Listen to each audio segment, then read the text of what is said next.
Hello traders, welcome to TradeGen. Let's see what happened in the market today.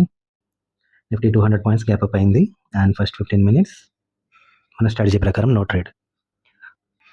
So 15 minutes high and low mark చేసుకున్నాక మనకి around 10:15 ఒక breakout జరిగింది and at around 10:30 breakout failure అయింది.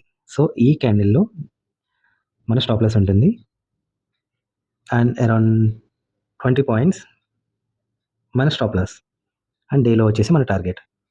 So నేను ఇదే trade లైవ్లో తీసుకున్నాను. But ఒక్కొక్కసారి మన రూల్స్ మనమే నెగ్లెక్ట్ చేస్తాం. సో నేను చేసిన తప్పు ఏంటంటే ఇక్కడ స్టాప్ లాస్ తీసుకోకుండా 24,600 రెసిస్టెన్స్ కాబట్టి స్ట్రాంగ్ రెసిస్టెన్స్ అని నేను స్టాప్ లాస్ని ట్రైల్ చేశాను అండ్ అది అరౌండ్ 30 పాయింట్స్ వచ్చింది. అండ్ ఆ స్టాప్ లాస్ హిట్ అయ్యాక కూడా నేను వెయిట్ చేశాను, ఎందుకంటే నేను తీసుకున్నది bear call spread. So market sideways వెళ్ళినప్పుడు మనకి కాస్త డికేలో ప్రాఫిట్ వస్తుంది. హవెవర్ ఆఫ్టర్ లాంగ్ కన్సల్టేషన్ ఇది వచ్చి మన స్టాప్ లాస్ని తీసుకుంది. సో ఫైనల్గా నేను స్టాప్ లాస్ యాక్సెప్ట్ చేశాను. ఈరోజు మార్కెట్ నా ఫేవర్లో జరగలేదు.